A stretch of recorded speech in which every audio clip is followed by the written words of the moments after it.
Hey everyone, welcome back to Dig with Geek. Kapil here. Today I'm going to talk about first 10 things that you should do when you get a new MacBook Air M2.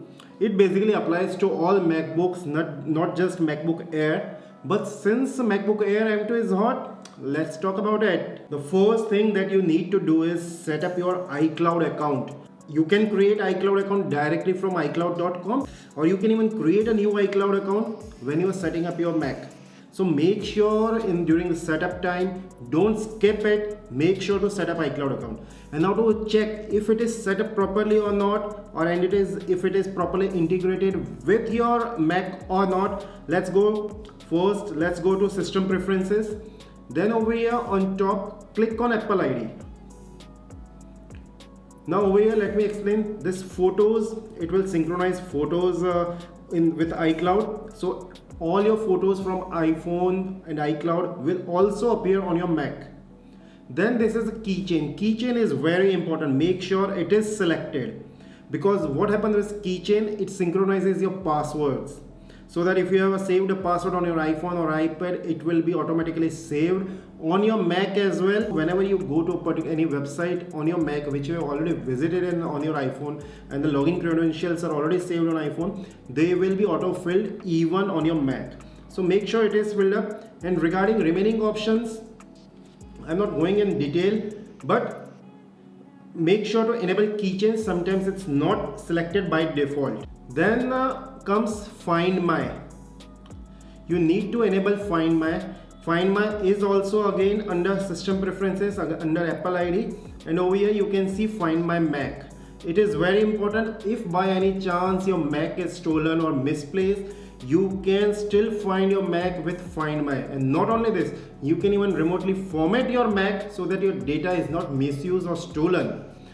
Over here, go to options and make sure Find My Mac is on and Find My Network. Both should be on. Then the third important thing to do is enable your firewall. For that, again go to system preferences, then security and privacy, and over here firewall. By default it is off. I'm not sure why Apple is keeping it disabled by default, but it should be on. So make sure to enable it if it is off. Then the fourth important thing is File Vault. It is also under system preferences, security and privacy, over here File Vault. In File Vault, make sure it's enabled. File Vault basically encrypts your whole SSD or hard disk, whatever you have, depending upon which Mac you have. It encrypts it. So if by any chance your Mac is stolen or misplaced or anything happens, your data is still secure. Nobody can read your data or steal it or misuse it. You actually get option for File Vault even during setup, but if by any chance you did not enable it during setup, you can do it later on also at any time. Then make sure to install Chrome, especially for web developers, sysadmins and Android users. See, in Android Safari is not available, so most of the Android users are actually using Chrome. So all your passwords will be automatically synchronized to your Mac in Chrome if you install Chrome. And for web developers, I don't need to explain. If you are a web dev, you already know why you need Chrome. And sysadmins also need it because they need to occasionally troubleshoot websites or web hosting issues for clients. So at that time it is helpful, and it is even helpful to check out website compatibility and all those things. And please note, Chrome is not available in App Store. You need to download it directly from Chrome website. Then customize your dock. This bar at the bottom, it is called dock. You can customize, just right click on it and position on screen. By default it is at bottom. If you keep it on left, it will appear on the left side. Now again right click on it, then if you click on right over here, it will go to the right side. I prefer bottom because I have been using it since ages, so I'm not changing it. Then important thing is enable messaging in iCloud. Suppose if you're an iPhone user, you must be using already messages, but now if you want that all those messages also appear on your Mac, you can do it in Messages. Open Messages app on your Mac, and then over here go to then in the Messages menu over here go to Preferences, and in Preferences make sure to enable Messages in Cloud. Once you enable this, all messages from your iPhone will also download over here.